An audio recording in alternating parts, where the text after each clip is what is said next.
a partir de Descartes. Primero, digamos, despejemos algunos términos, ¿m? Y algunas situaciones. Puedo decir, bueno, antes de Freud, digamos, está el sujeto cartesiano. Hasta ahí estamos de acuerdo. Lo que sí que el sujeto cartesiano no es un universal, digamos, el sujeto cartesiano nace con Descartes, que Mm, Descartes lo inaugura. No hay sujeto en el sentido de Descartes antes de Descartes. Esto es la genialidad de Descartes, la mm, inauguración del racionalismo. Uh, y acordemos, ¿no?, que la introducción del sujeto cartesiano supuso una revolución en el pensamiento, ¿no?, que, digamos, disparó toda una dimensión de la verdad. Ahora, hay un problema, digamos, porque Descartes está resolviendo un problema, ¿no?, problema que Descartes crea, ¿no?, porque hasta ese momento la verdad, digamos, está garantizada. Descartes no ataca esa garantía, ¿no? La verdad está garantizada por Dios, por ejemplo, y estamos hablando mm, de un contexto bastante limitado que es, digamos, la Europa occidental, ¿no?, cristiana, digamos, y digamos, en plena lucha justamente por la hegemonía del cristianismo. Estamos entre católicos contra protestantes en el caso de Descartes. Estamos en plena contrarreforma. mm, Esto significa que hay cuestiones cruciales, ¿no?, históricamente definidas, justamente que se centran en la lucha por la verdad. Uno va a decir, ¿por quién tiene la verdad? Sí, es por quién tiene la verdad, pero también por cómo se define la verdad, porque es la definición del garante de la verdad lo que está en juego, de qué Dios se trata y qué es lo que, digamos, el garante de la verdad nos exige para estar de un lado o de otro. mm, Entonces, el punto es que lo que esto exige, desde el punto de vista del pensamiento, es algo, digamos, que con lo que Descartes no termina de romper. Simplemente porque no le podemos pedir todo a Descartes tampoco. No termina de romper con la identidad entre la verdad y la certeza. Descartes busca una verdad que coincida con la certeza. Y esto es lo que él encuentra en el cogito. Lo único que en ese momento lo que tiene que hacer, y que, digamos, sí es inédito, y que es lo que inaugura el sujeto cartesiano, ¿no?, es ubicar, digamos, la verdad del lado de la responsabilidad del sujeto. Digámoslo así, hasta ese momento uno puede desresponsabilizar, uno puede sacarse de encima la responsabilidad de la verdad porque eso le corresponde a Dios. Y Descartes, que no puede, ¿no? No puede porque nadie podría. Y digo, si alguno lo hizo, ponele Giordano Bruno hasta cierto punto, etcétera, etcétera, terminan condenados a la hoguera. Descartes no era pelotudo. Aclaremos esto de entrada, y esto se nota a lo largo de toda su obra. mm. Este, el punto es que Descartes, sin romper con esta, justamente, sosteniéndose en esta identidad entre la verdad y la certeza, desplaza el punto de la verdad sobre el sujeto. Ya el sujeto cartesiano tiene responsabilidad respecto de su elección sobre la verdad. Esta es toda la historia, ¿no?, del genio maligno y ¿no? Sentado frente a la estufa viendo cómo se derrite la cera, ¿no? Entonces, digamos, hay que reconocer no tenían Netflix en ese momento, entonces se Claro. entretenían como podían. Pero, ¿qué pasa, digamos, entre 1647 y 1895? Pongámosle ese periodo, un periodo que en realidad no es tan extenso como podría parecer, ¿no? La discusión está desplazada sobre justamente, digamos, la responsabilidad del sujeto respecto al pensamiento. Pero bueno, una vez que encontramos, pudimos poner el pensamiento a cargo del sujeto, entonces no vamos a soltarlo tan fácilmente. Ujú.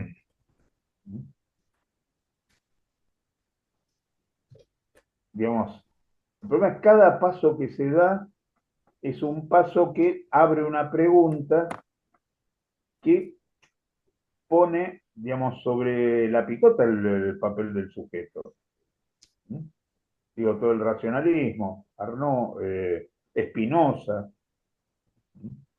hay que leer a Spinoza. Spinoza por ahí es la referencia más interesante, ¿no? Sobre el sujeto del racionalismo que toma Freud. Mm. Lean, por ejemplo, la primera parte del proyecto a la luz de la ética de Spinoza y van a ver que hay paralelos realmente notables. Freud había leído mucho a Spinoza, ¿eh? Y Spinoza es el tipo que de entrada, digamos, más o menos en la misma época que Descartes, somete a interrogación, pone en cuestión al sujeto. ¿Se recuerdan el escrito de Lacan del sujeto por fin en cuestión, del sujeto por fin cuestionado, como, Ujú. ¿no?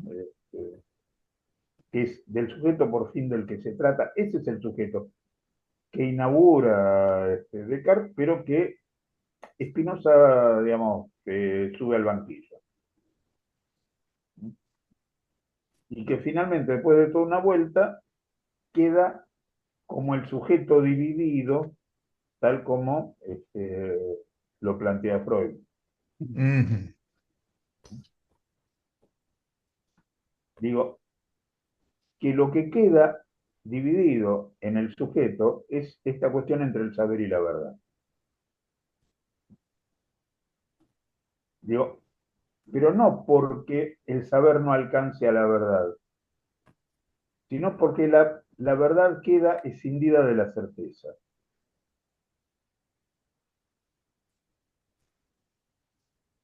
Porque la verdad carece de garantía. Ese es el punto, digamos, que finalmente ubica, digamos, a Freud respecto del inconsciente. ¿Por qué, digamos, ubicamos un sujeto en el inconsciente? No porque, digamos, el yo está escindido como quería Janet, por ejemplo, ¿no? Contemporáneamente Freud. No porque la histérica tenga una doble personalidad, o no porque se trate de una simulación a ver cuál es el sujeto verdadero, ¿no? Esto es Babinski, por ejemplo. Mm. Sino porque el sujeto en sí mismo, digamos, como concepción, es un sujeto que cae fuera de, digamos, de toda posibilidad de asentarse en una certeza. El sujeto es conjetural, digamos, a partir de ciertos movimientos, ¿no?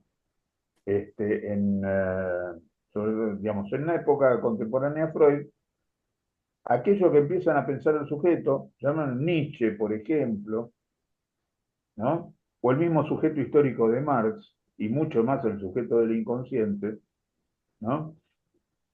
Son sujetos, digamos, que no pueden definirse como sujetos de una certeza, son sujetos de una sospecha. Eso es lo que se llamó, digamos, contemporáneamente los maestros de la sospecha, los cuales, obviamente, podemos ubicar a Nietzsche, a Freud, a Kierkegaard, ¿no? Donde el sujeto está, como decía, digamos, a partir de Spinoza más que de Descartes, puestos en el banquillo, están interrogados. El sujeto es sujeto de una interrogación. Esto, ¿no? Es lo que, digamos, hace absolutamente trivial esa famosa fórmula que aparece en toda la película sobre juicio de ¿jura usted decir la verdad, toda la verdad y nada más que la verdad? Que pone al sujeto en una situación de imposibilidad. O sea, que confronta al sujeto con un real. Bueno, ¿Se pero entiende? perdón, ¿puedo decir algo?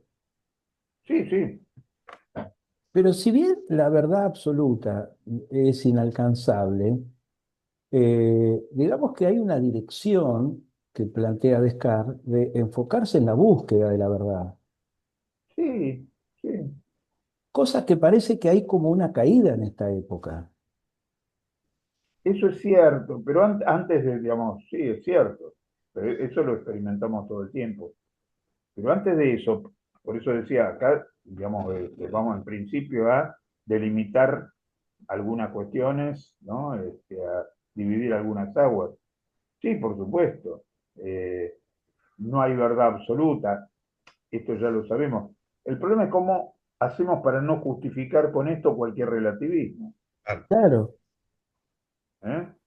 Quiero decir que no hay verdad absoluta, no quiere decir justamente que no nos orientemos en la búsqueda del sentido de esa verdad. Este es lo que Lacan plantea acá, digamos, como exigencia de sentido. la verdad sería una exigencia de sentido. Eh, eh, no, digamos, el sujeto exige sentido, ¿por qué? Porque, digamos, necesita orientarse en función de la verdad. Ahora, este sentido no es el verdadero por definición. O sea, no hay sentido que coincida con la verdad ahí.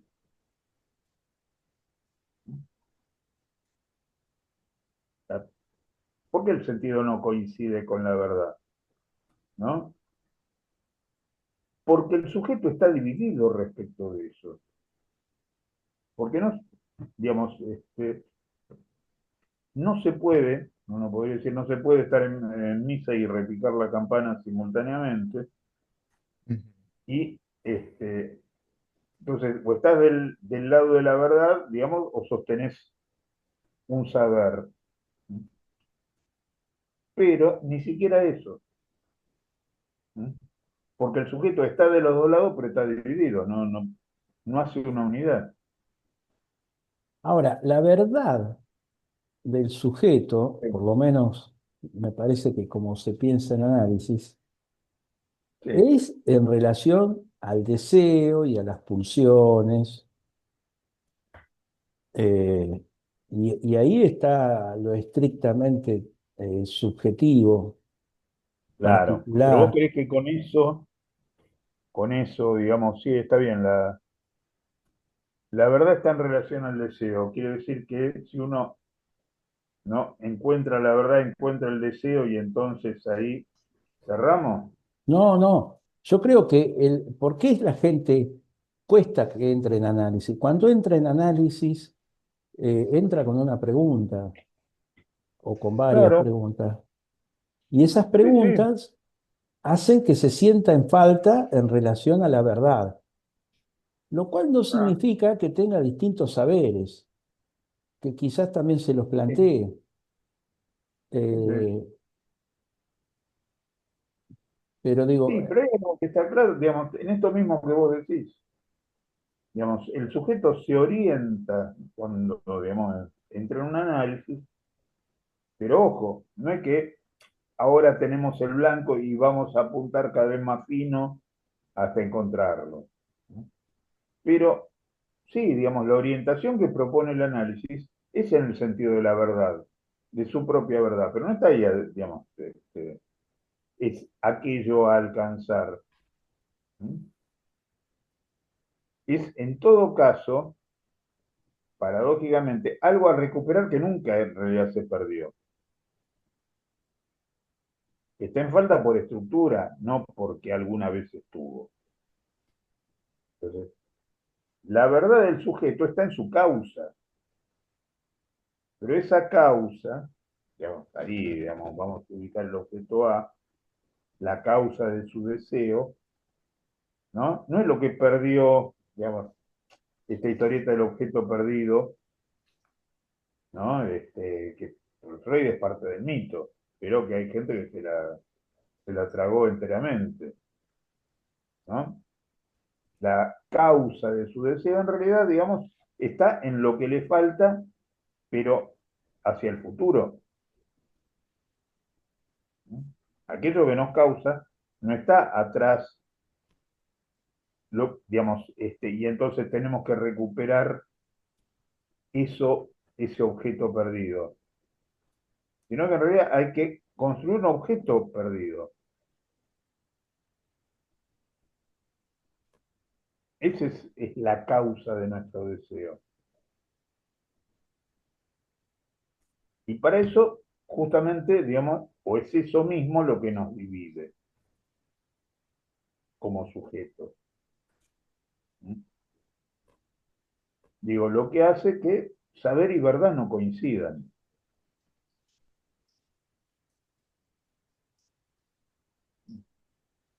Quiero decir, ¿qué es el saber? No es lo que yo sé, no es una codificación, digamos, de elementos cognitivos. Ujú. El saber es una organización significante, digamos, es todo aquello que constituye, digamos, nuestra vida, nuestras creencias, nuestras representaciones, digamos. Eso es el saber, es el S2. ¿Se podría decir que el saber es un discurso? El saber, ¿Es un discurso? no, va, Tiene un digamos, lugar en el discurso. aclarar por qué digo que no y así tan tajantemente. No porque no tenga que ver con el discurso, sino porque el saber, en realidad, digamos, es un término del discurso. El discurso no se reduce al saber, o sea, a la organización, ¿no? de significantes, a la concatenación de significantes. Eso no es un discurso, eso en todo caso es un sistema, si querés, lo que acá en Lacan llama un sistema. Mm. El punto es que a eso le falta además otros elementos, un significante que ordene ese saber, un S1, digamos, un sujeto que lo soporte, y lo que yo mencionaba recién, una causa, digamos, algo que llamamos objeto, que en realidad lo llamamos objeto en términos prácticos porque justamente, digamos, es lo que planteó, digamos, es aquello a partir de lo cual nos recortamos, que es lo que planteó el racionalismo, ¿no? La relación sujeto-objeto. Ahora, lejos de cualquier sustancialización, ¿no? que han intentado los racionalistas, este objeto es, digamos, un vacío, no podría ser de otra manera porque justamente, digamos, si el objeto es causa, no puede ser otra cosa que un vacío. No puede haber otra causa que la del vacío. Entonces, nuestro problema ahí, es algo que yo planteo hace muchísimos años, ¿no? Que casi se transforma en un chiste, ¿no? No es tanto el vacío de la existencia, como pretendieron responder los existencialistas, sino la existencia del vacío. La existencia del vacío como causa. ¿Mm? Es decir, es a eso a lo que apunta el discurso del psicoanálisis.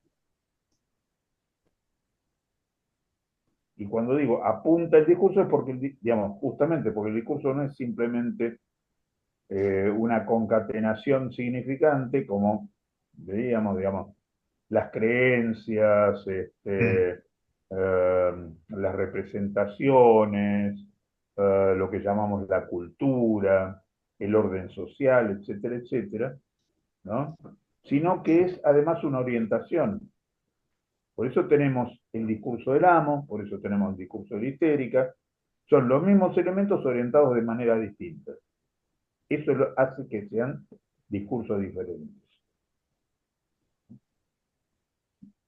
Incluso cuando decimos el discurso de la ciencia o el discurso de la religión, si nos ponemos a fijarnos, tratan sobre las mismas cuestiones, son los mismos significantes los que están en juego. No hay una gran diferencia, incluso en puntos cruciales uno empieza a notar que hay cosas que se rozan, incluso hasta el punto de generar bastante calor, digo, usando una metáfora física. Eh, digo, pero cuando decís, digamos, hablas del origen del universo, eso es algo por lo que se preocupan tanto el discurso de la ciencia como el discurso de la religión. Y usan los mismos elementos y es más, se intercambian argumentos alrededor de esto. Pero entonces, ¿qué los diferencia? Uno podría decir la orientación. Digamos, uno puede llamar esa orientación el S1, significante fundamental que distingue la orientación de uno de la orientación de otro. Y siempre en cualquiera de estos discursos hay como puntos vacíos que son recubiertos por mitos, digamos, hasta en la Claro, ciencia. efectivamente. Es más, ningún discurso recubre absolutamente lo real. Ujú. Dice real justamente que el discurso no puede, que ningún discurso puede recurrir y que básicamente podemos reducir a todos los efectos prácticos, ¿no? En el sexo y la muerte, Ujú. ¿no? Pero, digamos, ahí van a parar un montón de otras cosas, ¿no? El origen, etcétera, etcétera. Todo eso solo puede ser recubierto por algún mito, Ujú. ¿no? Que son mitos particulares de cada discurso. ¿No?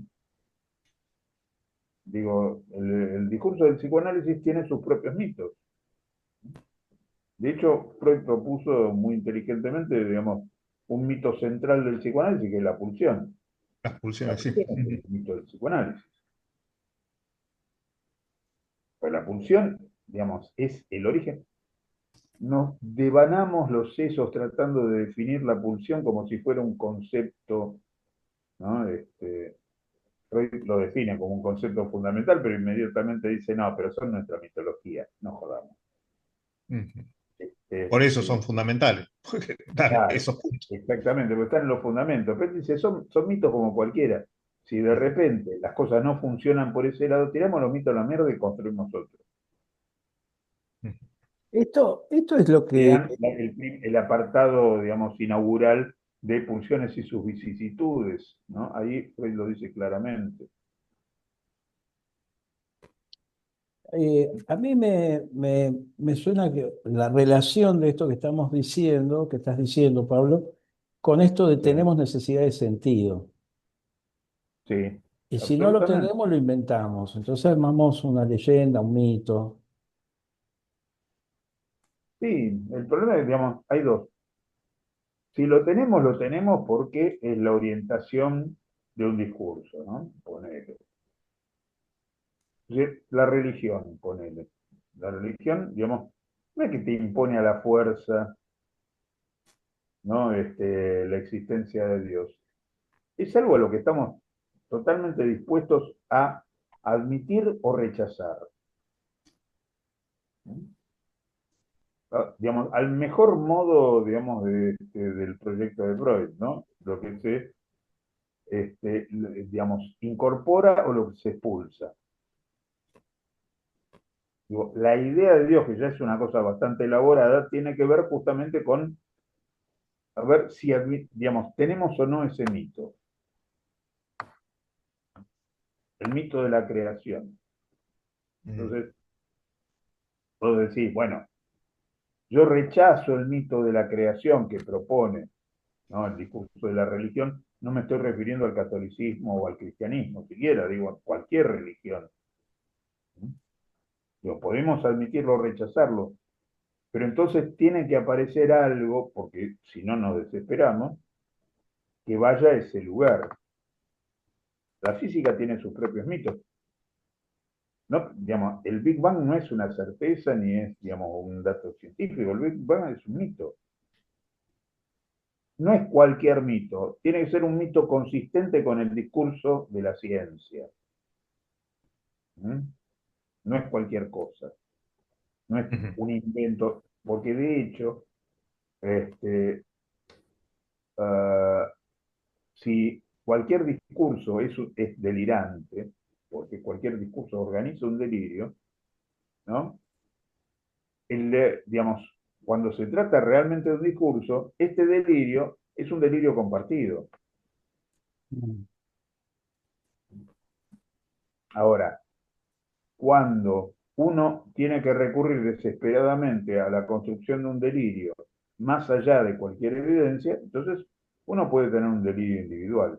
Ese delirio individual, digamos, no hace lazo, por lo tanto es lo que es segregado y es lo que habitualmente recibe el nombre de delirio.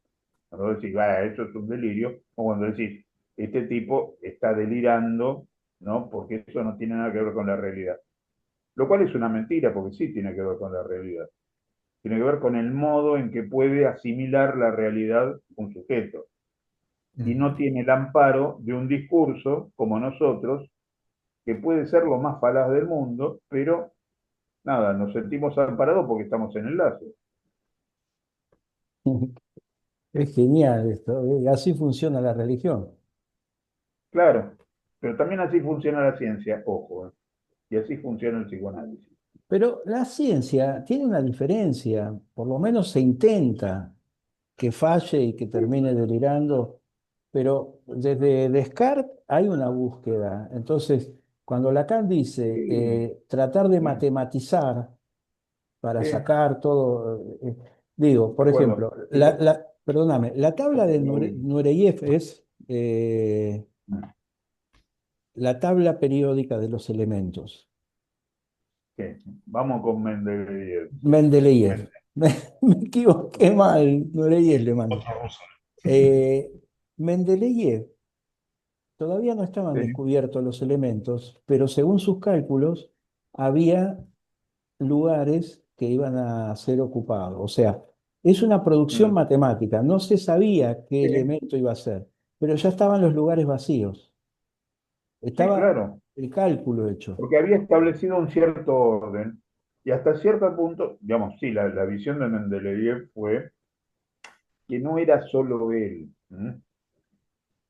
Es decir, digamos, él, digamos, ah, siguió, eh, digamos, la tradición de un montón de físicos y químicos, ¿no? Desde Laplace, Lagrange, Lavoisier, en general los científicos franceses empezaban con él en aquella época. Eh, Digo, todos ellos, digamos, digamos, investigaban los elementos y encontraban correlaciones entre, que yo, los pesos, digamos, para Mendeleev fue absolutamente necesario contar con la teoría moderna del átomo, ¿no? Contar con los trabajos de Lavoisier, etcétera, etcétera, otro más.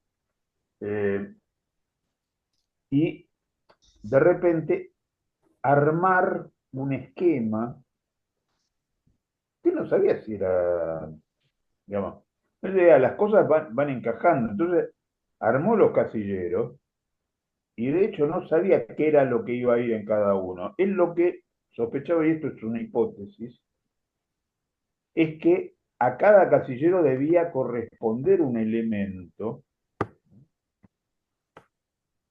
primero de acuerdo al peso atómico. O sea, primero tenía que confiar, digamos, en la teoría del átomo, ¿no? Tal como estaba desarrollada hasta ese momento.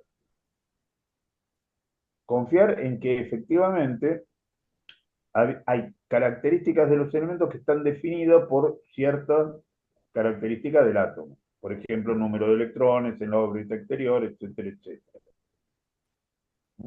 Peso atómico, cuántos neutrones y cuántos protones contamos en el núcleo.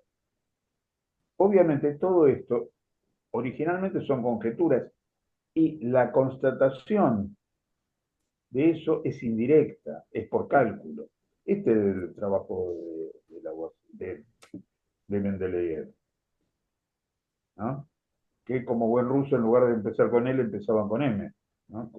Mendeleev, Bueno, Mendel, pero yo digo, la producción de cálculos matemáticos que suponen un resultado, eh, B.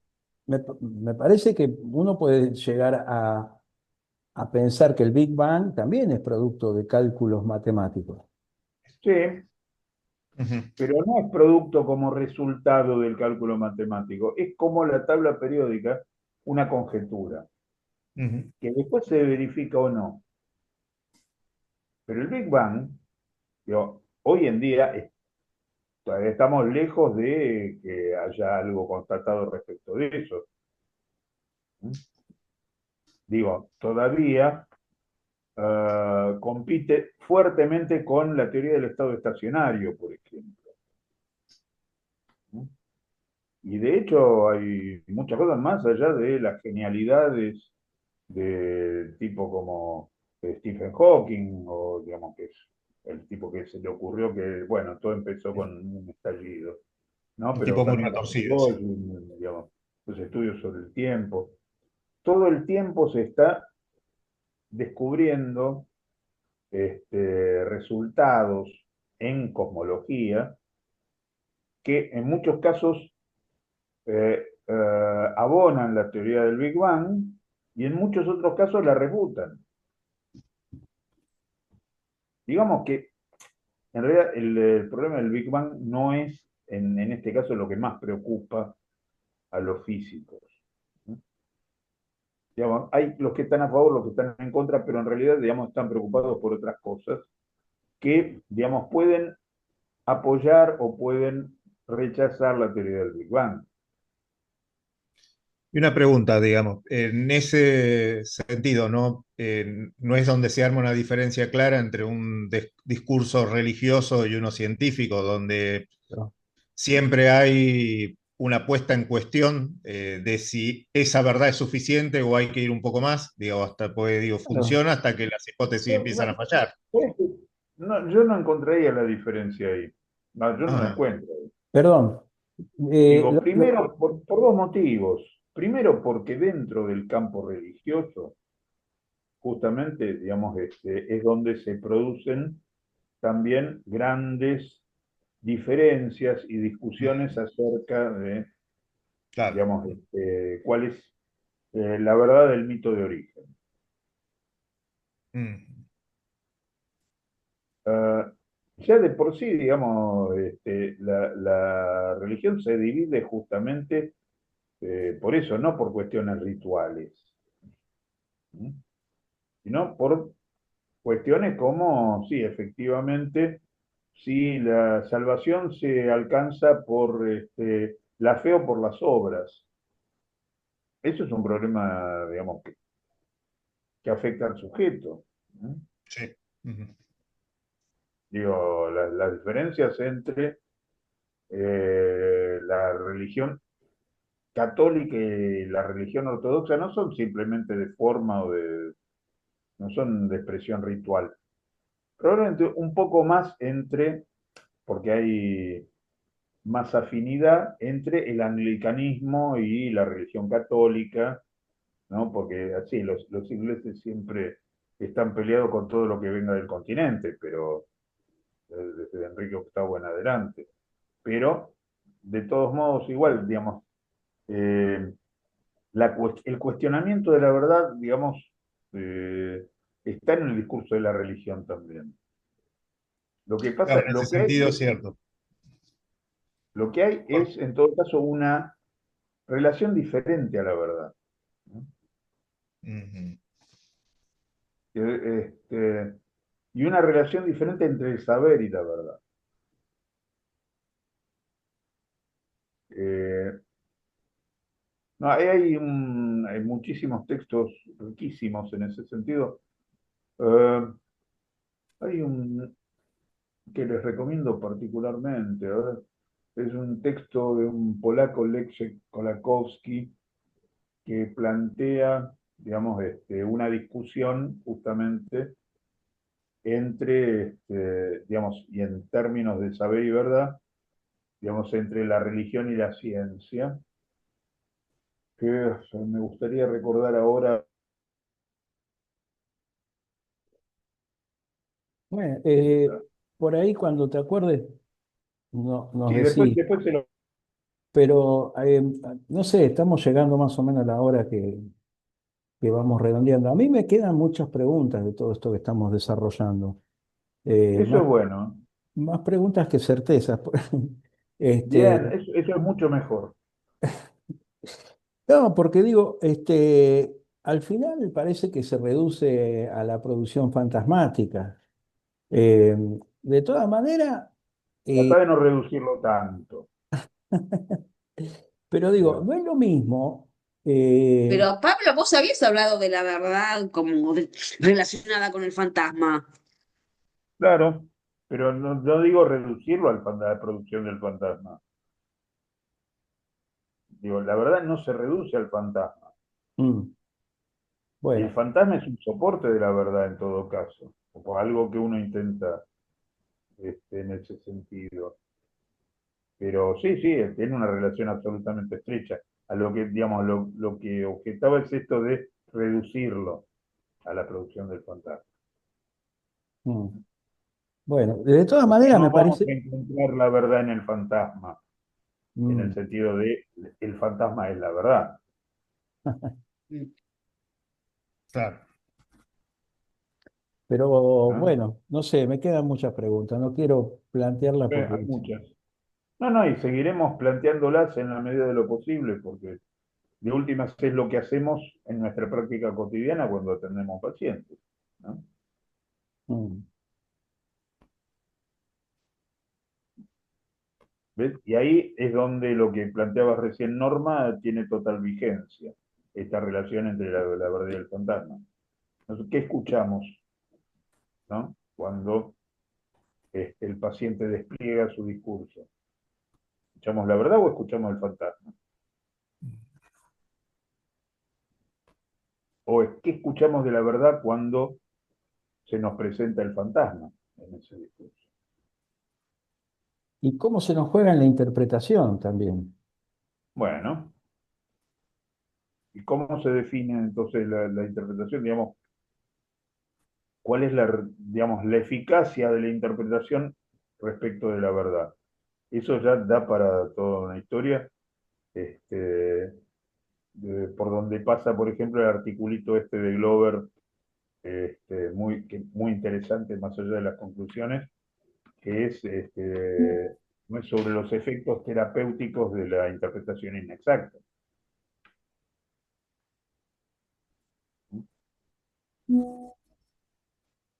Bien. Bueno,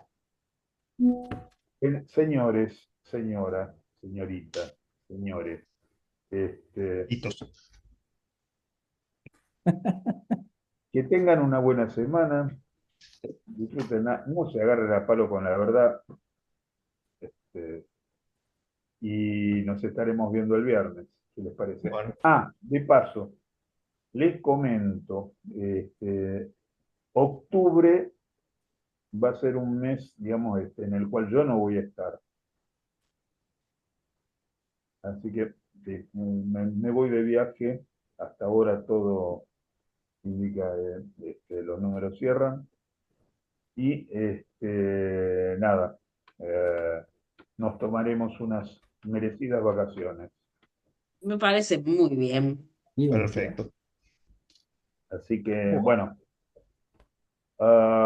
después arreglamos los detalles, pero desde ya les comento, les mandaré saludos desde allá. ¿Te puedes saber por dónde vas a andar? Y por España, sí, digamos, Buenísimo. vamos a reducirnos a la madre patria. A ver, digamos, nada, si yo me angustio como los patriotas cuando nos liberamos de ellos. Vas a comprobar a ver qué verdad tiene la teoría de Macri. Señores, bueno, nada, pásenla bien, pórtense mal, como siempre, disfrútenlo. Bueno, nos Nos vemos. vemos. Hasta luego. Buena semana. Un beso, Feliz chao. domingo para todos. Chao. Sí, ojalá. Para nosotros, feliz domingo. Para ellos no. Eso, Muy bien. eso. Feliz Bueno. domingo para nosotros, para todos nosotros. Nos vemos. Luego. Hasta luego.